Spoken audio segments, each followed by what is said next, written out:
Hi everybody, good afternoon and thank you for joining today's Functional Skills Support Maths Levels 1 and 2 webinar. My name is Marjorie Shucksmith and I am one of the Qualification Development Team Leaders here at Highfield. Joining me today is Holly Robinson, who's our Principal Examiner for Maths here at Highfield. My colleague Amy and I will be monitoring your questions throughout the webinar, so we'll be available to provide any technical support that you might need. Before we start though, I'd like to draw your attention to the top right hand side of the screen where you should be able to see a small control panel. So from here you should be able to select your audio options and also type in any questions that you have as the webinar progresses. We'll aim to answer all questions either during the webinar or afterwards, and also at various points during the session. You'll also see that there's a facility to raise your hand, so please use this if you're experiencing any technical issues, say if you can't hear us or if the presentation slides aren't showing properly, that's the facility and Amy will contact you.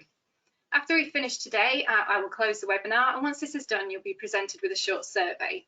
So you'll need to wait a couple of seconds before it pops up, but please do complete this for us because feedback is really important and it helps us to make sure that we're meeting your needs and expectations. I'll also mention at this point that a copy of the slides that Holly will be using will be emailed out to all of you within the next week. So without further ado, I'll hand you over to Holly and we can get started. Thank you.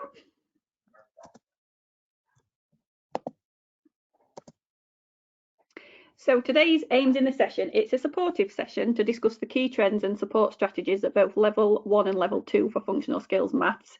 It is a question and answer, so if you do have any questions throughout the presentation, please type them in chat, and as my colleague said, we will get to those either today or we will email answers out. We'll be looking at question types, mathematical methods, the difference between the levels, level 1 and 2, and also the different formats you can take the assessment in, on screen and paper-based. So we've got two different question types within the papers, the calculator and non-calculator. The underpinning are your short content-specific questions, and these generally carry 1 to 2 marks. Your problem solving, this is where it's more multi-step and contextualised, using real-life situations, for example, working life. The calculator and non-calculator have both question types in them. So, for example, an example of an underpinning question, context-free, would be something like 348.4 divided by 12.5. It would just be a short, sharp question to test the underpinning knowledge and skills of the learners. Whereas the problem-solving elements will be multi-step. So, for example, things like working out compound interest on a savings plan or a car loan or bills and things like that. Mathematical methods. It's important when you are teaching the learners that they follow the problem through to a suitable conclusion. What we like to see is the full method from start to finish and how they've got to their answer, breaking the question down. This shows us that they can demonstrate their understanding and we can see what methods they've been taught and they are using. By following the selected methods, they can also demonstrate checking their answer and check it makes sense. One example that's just coming to mind, what I've seen in the last sort of 6 to 8 months of marking, it was a question about working out the interest on a loan and what monthly payments were due. And the original answer was actually higher than the original loan value. So it's just encouraging your learners to step back and look at the problem and see if the problem makes sense.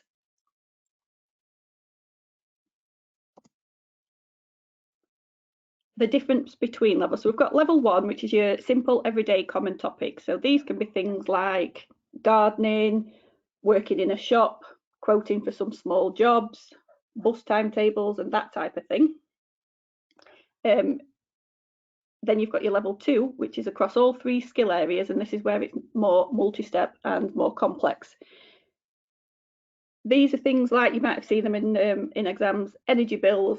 There might be tables of energy bills where you're comparing the mean amounts across 3 different providers, or they might ask you to draw a graph from it or something like that.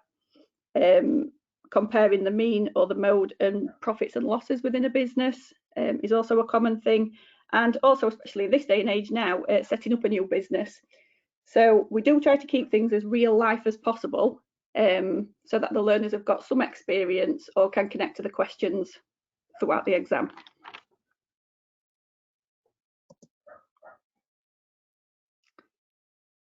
Then we've got the two different methods that you can take the exam in. We have on-screen and paper-based. So with the on-screen, what we're finding is that learners do need to have quite a good understanding of ICT. We would recommend that they access practice tests and mocks so that they can familiarise themselves with the different types of things they have to be able to interact with. One thing is the graph creator tool. It can cause some centres some trouble, and we have in the past had issues with being able to label and that type of thing. And what we will say is if you do come across any issues within any paper, there is always a free box for you to be able to type in. So the learners could type in what they would have put on there, or what they wanted to say, or just that they've had a problem, so that we can pick it up. If we're not aware of it, or it just looks like it's blank, then obviously we can't apply that. Also, there's coming into exams now, especially with the new criteria at level 2, where they have to draw things. They might have to draw plans and elevations. They might have to look at a diagram and be able to recreate it from a different view. So it's just making sure that your learners can interact with these different softwares and they feel confident before taking a live test. Just as a tip as well, where we're seeing the graph creator tool, what we're seeing missing a lot is the things like the titles, the headers, the labels. So they interact with the graph well, and they'll put the bars on there or the lines, but then they're sort of coming down with marks a little bit in terms of labeling it, so we know what the graph is about or what they're actually trying to demonstrate. It's not easy to navigate at the moment, or centres are finding. So what I would say again, or just reiterate, is to practice, and also with the online calculator. Learners, like on paper, must show all they're working out. Even with the online calculator, it saves the work that they're doing. So we need to see all steps. If learners are just putting an answer in and we can't see why, and for any reason that answer is inaccurate or incorrect, the marks for the methods and the working out that they could have picked up, because it might have just been a small error, are being missed. There's also pop-up links to be able to access some questions. It will tell you where you need to click within the on-screen assessment so that you can open it up. With the paper-based, obviously we don't mark any crossings out, and we've included in the box now a final answer space for them to be able to clearly show what their answer is and what they're giving to a question. And again, like the on-screen, they need to show all steps, because if they just give us an answer, then obviously we can't award marks for the methods. So I would now like to invite any questions around those, if anybody wants to start. Thanks, Holly. We've had a couple of questions. The first question is actually from Debbie asking, and a couple of others actually asking, when more practice papers will be available. So I know that they are very much in development and they're not far away at all. So you should see those start to be released probably around February time. There's also a couple of questions here about the online mock test, which is currently not working properly, and I'm very aware of this. We're working on this as we speak to get a resolution for you. So as soon as we get a resolution to that and make sure that the practice tests are working on screen, we'll inform everybody, because we appreciate that. That's frustrating that it's not working right now. The paper-based practice tests are available on our website though, so you can use some paper-based for the time being. But as I say, the online versions currently not working, but should be working very soon, and we'll get a resolution out to you as soon as we can. Aside from that, let's have a look if there's any more maths-specific questions. So yeah, just following on from that, we are constantly developing new mock exams and practice exams, because we know this is what centres are wanting to see. They want to interact with as many papers as possible before the learners are ready. So it is something that we are continually doing. So can we have typical pass marks so we can judge how well our learners are doing, is what somebody has asked. I don't know if we have any particular guidance that you can provide, Holly, on typical pass marks or anything like that. Well, we don't have, obviously we have parameters we work to, obviously within the team, which we don't publish. But as a general rule of thumb, we would expect learners to be at least 60% competent within the skill areas. But obviously with the papers, because papers test different things and it's only across a series that we get to see the full skill set, and learning outcomes. There is no sort of easy answer that every paper that scores a certain mark will pass. But especially if you're doing practice exams and things, I would be aiming for sort of more than 60% before you put your learner in for a test, to know that they've sort of got that level of skill. I hope that helps a little. Somebody else has asked, if the answer is correct but the learner has not shown the working, will they still get full marks? It will depend on the context. If it's a problem solving question where they've been, it's 4 or 5 different steps and they put absolutely nothing but an answer, no, they won't get full marks, because we have to be sure as markers, moderators, that the mathematical elements and methods are there. We don't know where that figure's come from. If they can't demonstrate where it's come from, then it's very hard for us to award full marks. Somebody else asked if we've got any. Sorry, go on, Holly. No, so we would encourage all working out, and like I say, even online with the interactive calculator, even if the learner clears the calculator, it does kind of stay in the memory of it, so we can look back. So even mistakes, if they've gone over things 2 or 3 times, we can kind of unpick that and see what methods they are applying to see if marks can be given or not. So definitely always work out. Brilliant. A couple of technical questions relating to the mock papers again. So as I say, that's not fully working at the moment, but we hope it will be working again soon. Somebody's asking if we've got any help videos to show learners how to use online site. At the moment, no, but we could look at something like that. At the moment, I think we've just got guidance documents available, no videos as such. We do have a question here. So do students need to expand on their answer to check your answer questions? Can they just show the reverse calculation without explaining it? They can just show reverse calculation, that's absolutely fine. Generally, the checking questions are 1 mark. So what we'd expect to see is that they can check 1 element of their previous answer or the question they've been told to check the answer. So they don't have to do a full reverse of the entire question from start to finish, just checking of at least 1 element. We just want to see that they can apply those reverse calculations or estimation or however they choose to demonstrate. And a question here, if a learner gets no marks on the non-calculator but excellent marks on the calculator paper, will they still pass? It's an overall score, so the papers go together, so yes, that's fine. Brilliant. Their overall mark. So, and some do, sometimes don't perform very well on the non-calculator, but then really perform excellent on the calculator, and we've seen it vice versa. So no, it's a collective mark.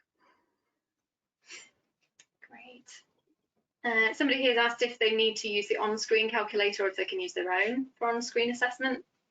They can use their own, but we would encourage, obviously, in the free writing box where it says show your workings below, that they write the steps they've done on their own calculator if that's what they've done. Not everybody likes interacting with the online calculator, so that's absolutely fine if you use your own, but just be sure to show you're working out, because that could be an instance where they've done everything on bits of paper and their own calculator and then just put a final answer in. And if we can't be sure where that's come from, from our side of things, it does say show you're working out, so we would need to see it. Brilliant. Okay, a couple more technical questions. For lower marks, so for lower mark, if the calculation keeps within the calculator memory, do they need to repeat this or retype within the box again? Somebody's asked. No, they don't. If it keeps within the calculator, that's absolutely fine. We, as markers, they are trained that they will go back and look at everything that's been typed in and award the marks. Okay. Somebody has asked if the pass mark is the same for on-screen and paper-based tests. Not always, no. We understand, obviously, sometimes some papers are harder to interact with online. So that is kind of taken into effect at our award boards, and we discuss every paper online and on screen separately. So no, they do differ. Okay. There's a couple of questions coming through from people about the calculator, on-screen calculator issue, which I think a few people have raised with us. This again is something that we are working on with BTL. So as soon as we get a resolution on that, again, we will let you know. But at the moment, I don't have an update on that. I'm not sure if anybody from Highfield can help with that. No, I know Dan was looking into it with BTL. I think he is aware of it. We are aware of it, and obviously aim to get it sorted as quickly as possible. Absolutely, yes. And yeah, in the meantime, they could just use a physical calculator. Yeah. They can have their own calculator and, like you say, just be sure to type the steps up. Someone has asked actually with the technical issues if we factor that in the learner's experience when marking, and I can answer that to say yes, that we do. Holly, you can probably give more of a technical answer than I can on that, but I know that we do take that into consideration if we feel the learner's been, you know, unfairly disadvantaged at any stage. Yes, we wouldn't penalise a learner who has been unable to interact if there's been some type of software issue or something while they've been taking their exam, which is why I said for things like when we were aware some learners couldn't label graphs and that type of thing, there's always a free box to be able to type in per question to show your workings or whatever it's for. So they can type in there what they would have done, or they can type in there that they've had an issue, or they, you know, for example, I have tried to do the graph and I can't type in the graph title, but I would put a graph to show the average wages across a business, or I would label the x-axis the number of participants. As long as they write something in there, obviously some learners do leave questions blank, so we just can't assume every blank question or missed question is because they couldn't interact with the question. So again, if your learners are having any issues with taking it on screen, please type it in the box per question where it's at. And yes, we then look at it at a award board and we look at what would be fair by each learner, by each case. Well, questions have slowed down a little bit, so if you've got anything else to ask, please do pop them in the box. In the meantime, we've had a question about how many different exam papers we have in circulation at any one time. I think it's between 6 and 8, something like that. Yep, we do. Group level, yeah.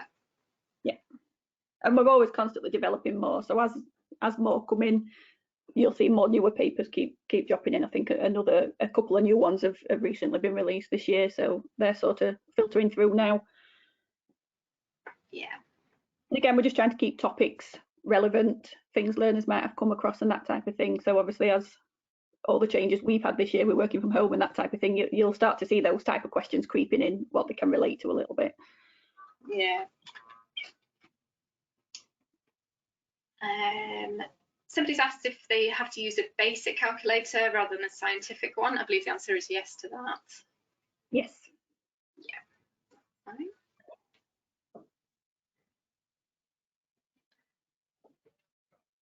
Okay. Just waiting for some more questions to come in. I don't know if there's anything. Is it now a good time to just mention previous webinars that we've run, Holly, just in case anybody has anything? Yeah. We did do a webinar last year, which is on the Highfield Group YouTube channel. That one we looked last time at the difference between the levels, the new criteria that had crept in. We also had examples of different criteria, the criteria that centres were struggling with, or they're asking for example questions, more than just wanting a full mock paper. They wanted specific criteria in terms of how would you teach this, or you know, learners have said that they've seen things in papers that they weren't very confident with. So we gave a lot of different question types, methods of working out, methods within your teaching. So it is a really good tool, and obviously we are looking to do more webinars, so they're definitely worth keep checking in on. Yeah.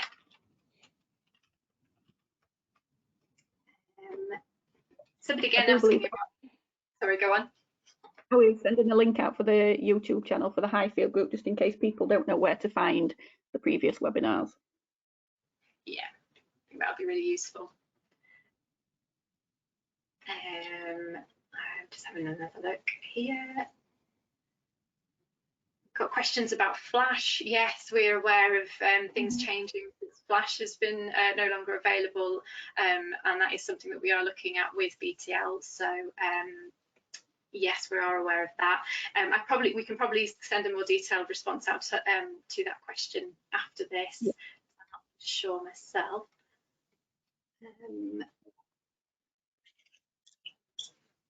Practice papers, again, people asking about that. So these are available on the website. If you search for functional skills and then go to Maths Reformed, they are available. If you scroll down to the bottom of the page next to the qualification specification, in that sort of area, you'll see practice papers available there. Yeah, I think we've just reviewed another set as well, so they'll be, like you said, they'll be coming out very soon, sort of early February. So there will be some more on there. Yeah. Okay, so questions again are slowing down a little bit. We have had a question about the difference between reformed and legacy, about them being perhaps a little bit more complicated. So I don't know if you have anything to say on, you know, the difference generally for level 2 from reformed and legacy. Yes, I think definitely there is. It is more difficult now, purely because they've split it into the calculator and the non-calculator, and there's new criteria. So obviously, when the reform came in, they reviewed the criteria, and extra criteria was added that they felt learners should be able to demonstrate to be competent in maths. So yeah, definitely, they are slightly more difficult. However, I think there was a review that needed to happen, and obviously legacy have been extended now, haven't they? Just obviously because of last year. But it won't be an option soon. It will be that centres will have to take reformed. Yes. I'm just going to look up the dates for that because somebody's asked that question, so I'll just get the information. So we do have on our website, each qualification web page has got a banner on the top. So as a result of this, the certification end date for legacy qualifications is the 31st of July this year. So that's the last date that certifications will be going through. Yeah. I think as an awarding organisation, we don't tend to see a lot of legacy. There are a few centres, and you know, a couple drip through now and again, but I would say generally most centres now have adopted the reformed. Yeah. We've actually had a question here from Morgan asking what type of questions do students generally score low on? So are there any tips you can give on sort of the types of questions that they might need a little bit more training on or a bit more preparation before the exam? Yeah, we do. Obviously, within the problem solving, generally the marks for the problem solving range from sort of 5 marks up to 9 marks. What we see learners falling down on quite often is grouped frequency tables. If they've got to be able to work out sort of the mean or a percentage change of something. I think in one of the practice papers we've got something about houses being built and so old and targets and that type of thing. Interpreting the graph and drawing down the information from the graph to then be able to work out the mean or the percentage change is something that's proven a little bit tricky for some of the level 2 learners. We don't often see that 100% correct.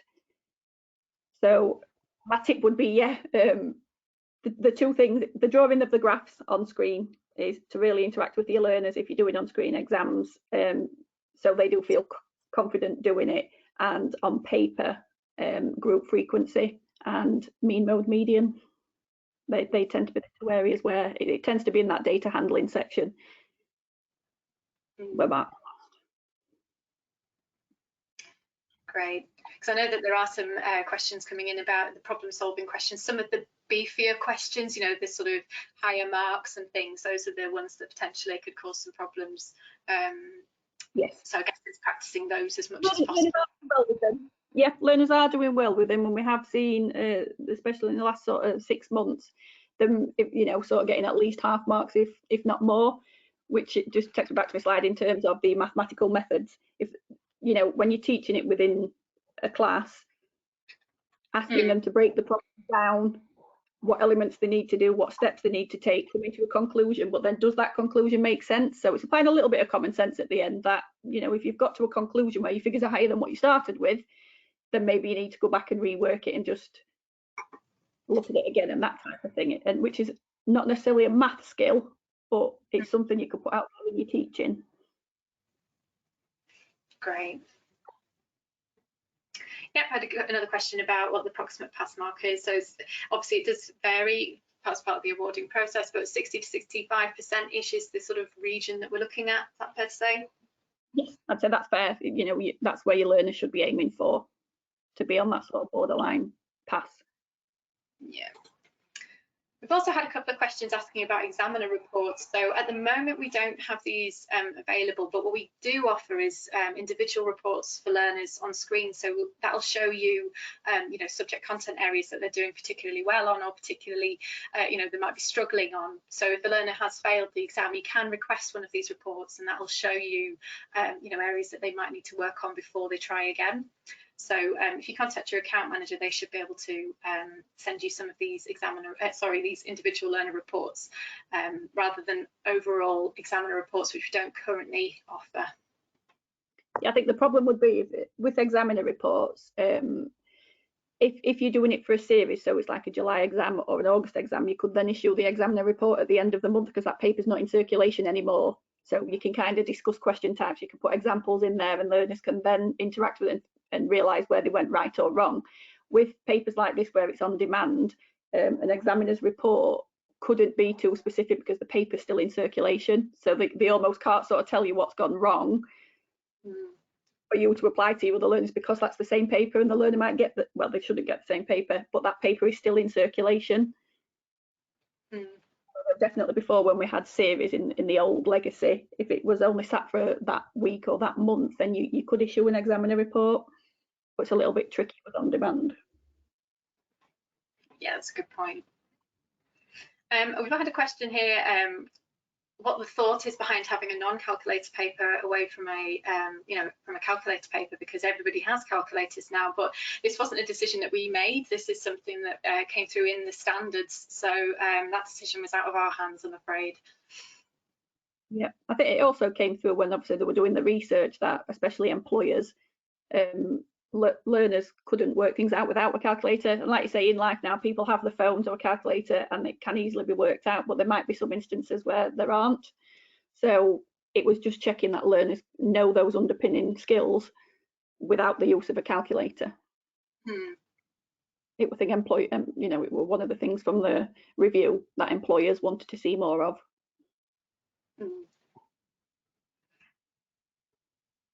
Okay, just having a look at any more. So somebody else asking about the candidate reports again. So if they're available for each learner, if they fail even at their first attempt, yes. So if they've taken the exam on screen, we can pull a report off for each learner.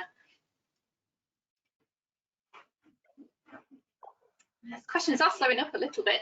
So if there's anything else that anybody wants to ask, by all means, pop them in the box and we'll stay on until they slow down. If I haven't got onto any of your questions or if I've missed it, please do send them again because this box gets quite busy. But again, if I do miss any questions or if we don't get time to cover them, we will cover you. We will send you a response after the webinar. Okay, so we've had a question here. In the non-calculator section, if a learner types their working out in a line, so not nested underneath as a traditional method, is that acceptable? Of course, yeah. They can type it in any manner they want. We're obviously, as markers and moderators, we're looking for figures, we're looking for methods. So it doesn't matter if it's all in one long line. We can unpick it. We see that many common methods and errors or correct answers that for rules it is quite easy to pick them out. However it's written, the learner would never be penalised if they've not sort of done step 1, step 2, step 3. So that's absolutely fine. Okay, brilliant. Somebody else asking about where we can find the graph tool to have a play around. So that would normally be in the practice papers, which are currently unfortunately not working, but they should be back up and running soon. So I guess that's the best place to have a go at the graph tool when that's working. Where can we find extra practice exams? So like I say, these are in development. So as soon as they are ready, we will add them to our website and in the same place as where the current version is. So that should be available probably in the next month or two. They are well on the way of being developed. Somebody's asked of top 3 teaching tips. Oh. My top tip number 1 would be around the methods and the showing the working out, and giving them as many problem-based activities as you can for them to unpick. You've caught me now. Interacting with mocks, whether that's papers, to see kind of what level they're at and what skill gaps they've got before putting them in for a paper. So kind of getting them up to that sort of 60–70% pass mark on mock papers. And what was my third one? If anybody else has any, feel free to type them in and share. Yes. Somebody's asked where you can get the learner reports from. If you just contact your account manager, then they can send those to you. If you just let them know which learners you need reports for, they can sort them out for you. Again, the reports are quite detailed in terms of, again, we can't necessarily say on the reports the learner did this wrong and this is the answer, but we can say what type of area the gaps are in and where they're falling down, so that then you can put that into the teaching ready for the second exam. Are most of the marks awarded for steps taken rather than the answer? So if they get the answer wrong but they've done correct method, would they be able to get majority of the marks? Yes, that's why we encourage workings out, because generally how the mark scheme, if it's a 5-mark answer, there will be 4 steps and then a correct answer at the end. So they might not necessarily get all of the other 4 depending on how their method is, but we do have, and you'll see from the mock exam, if you open up the mark scheme, we do have correct answer only and allow follow through. So correct answer only means they will only get that mark if that answer is correct. Allow follow through is if they've got part A of it wrong, but then they've followed through their wrong working and applied the correct methods to an end point, they can get all those marks in the middle. They'd only be penalised for each mistake they made. So they've just incorrectly added something up at the beginning, but then they've took that addition and followed it all the way through to an end point. They'd lose the mark for the error, they'd lose the final mark because it's incorrect, but if say there was 3 steps in between, they would get 3 out of 5 marks. So it's very important, even if they don't understand the question or if they're not sure, to just keep going and give it a try. Brilliant. Angela said that learners translating their results from workings is always worth teaching. Just to throw that out there. Yeah. Alison's asked if there is a cost for the learner report, and for on-screen reports, no, there is no cost for that. So you can contact your account manager for that. That's free of charge. Let's have a little look for some more questions.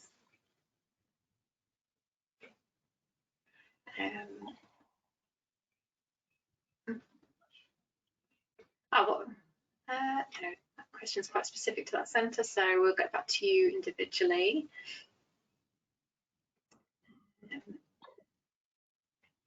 Somebody's asked, because they're quite new to Highfield, so do the questions follow on or are they individual? If they follow on, can they get the first question wrong and can this cause a fail?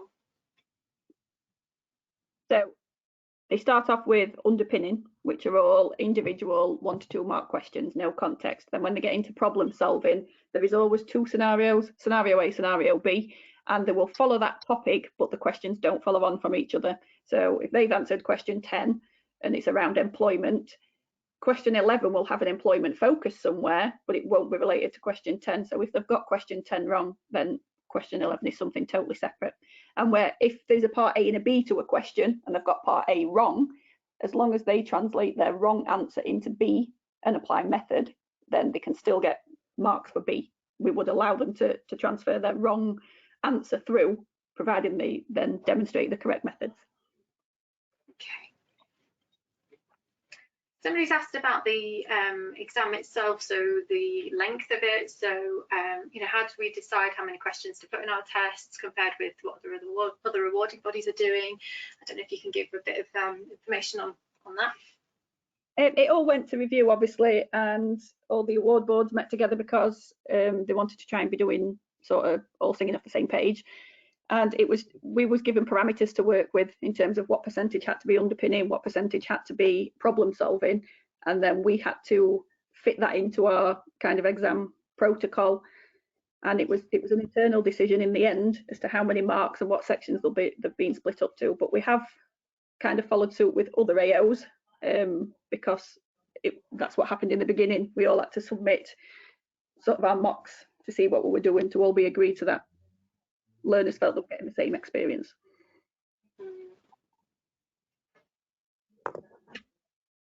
We've got a question about invigilation, remote invigilation. So yes, we do offer that service for functional skills. So again, if you contact your account manager, they can get that organised for you. About that, I think there's a webinar coming up about remote invigilation. Yes, you're right, there is. I think that's the next slide, isn't it? If that's something they want to know more about. Would be more interesting, yeah. And there's actually a couple of questions, a flurry of questions come through again about common errors or common things that people are misunderstanding. I think you briefly covered that already, but if there's anything else you wanted to say on it. I don't think there is really. We are reiterating. It does tend to be though the bigger questions. So as much practice as you can get with sort of the more meatier questions within your teaching to learners and getting used to what I tend to say to my learners, if you've got a question that's worth 5 or 6 marks, there's going to be 5 or 6 steps within that question. So break it down and see what you've got to do. If it's asking you for like the interest rate of a loan, what is the payment you're starting with? What is the interest on year 1? Follow that figure. What is the interest on year 2? And so on till you get to an answer. Then look at that answer and just see if it makes sense. So I'm going back to the question that we've had, where I think the one I'm referring to, it was about loaning a piece of equipment, and the equipment was £6,500, and they wanted it over 3 years with interest rate.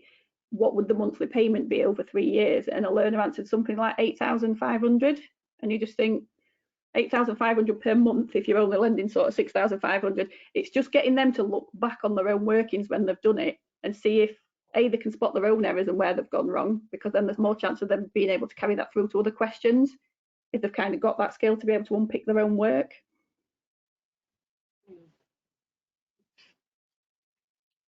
That makes sense. Okay, so other common areas definitely worth teaching is bid mass, order of operations, and basic formula. Really common areas that learners don't understand. That's from Angela as well. Yep, agree. Yes, and somebody, Alison, you've said that the meaty questions all tend to be at the end of the paper, so tiredness starts to kick in after a little while, and they're doing the difficult questions towards the end. So that is a good point, and I about to exam technique. Yeah, unfortunately, that is how the papers have been set up. So that is common across all our papers. The non-calculator starts with underpinning, short, sharp, 1 to 2 marks. Then it ends the paper with the last sort of 2 or 3 being worth 2 to 3 marks. And then in your calculator, it's exactly the same. So the first 9 or 10 questions will be 1 to 2 marks. Then as soon as you get to scenario A, scenario B, they start being worth 4, 5, 6, 7, and I think in some papers even 9. So we do try to have a mix, and I totally understand where you're coming from, especially with the non-calculator where they've not got that comfort of the calculator. So it's quite a lot of brain power. By the time they get to the end, they are flagging a little bit, and sometimes they do get a little bit fed up. Okay, so I think we're actually starting to come towards the end of the questions. If there's any that are specific to your centre that you've sent in, we will get in touch with you separately. I've noticed a couple come up which are specific to you, so asking for links to places. So we'll contact you separately with those so that you get access to what you need. One has just snuck in actually. So do learners get penalised for not adding units of measurement in their workings? So Angela, you tend to encourage learners to include these to keep themselves right, but would they be penalised for that? Only if we ask for it. So if we say, for example, give your answer in kilograms, because the question's been focused around grams and that type of thing, and we say express, your answer in kilograms. If they don't put the kilograms on, sometimes a mark is lost. But more often than not now, this is probably one of the biggest difference from legacy to reformed. In legacy, they were penalised quite a lot for it. Whereas in reformed, you'll notice in the answer box now, we will write, obviously there's a line for you to write the answer, and more often than not, we put the units at the end. So sometimes even if we do say give your answer in kilograms, at the end of the answer line, it's already pre-typed kg for them.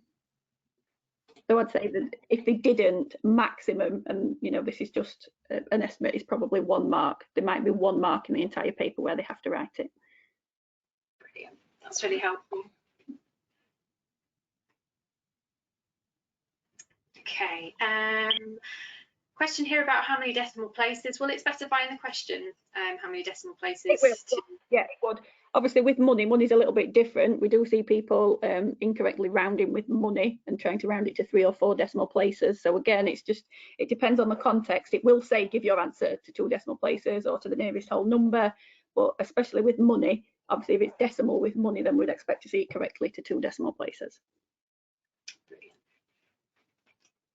Okay, well, I think most of the questions have been answered. Like I say, if we've missed any, we will get in touch with you separately. And if there's anything else you want to ask us, send them in, and we'll do our best to answer any questions that you have.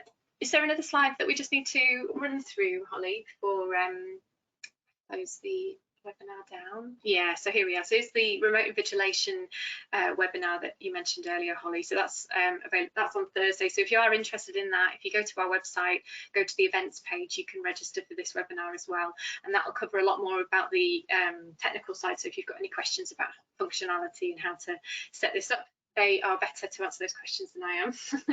So please do register on that if you're interested in remote invigilation. So all really that leaves me to say is to just thank you all for attending today. A copy of the slides will be emailed out to everybody. And if you've got any questions that we haven't got around to answering, we will send our responses to you as well. We'll plan to share a recording of this webinar on our YouTube channel. So that's the Highfield group on YouTube, and that'll be available in the next couple of weeks if you wanted to revisit it. You know, subscribe to our YouTube channel and turn on alerts, because you'll receive a notification when any new video has been uploaded. And like I say, there will be a short survey that pops up when you after this webinar closes, and we would really be grateful if you were to complete that, because any feedback you give us will help us to improve webinars for the future. So thank you once again for your time today, and I'll speak to you soon.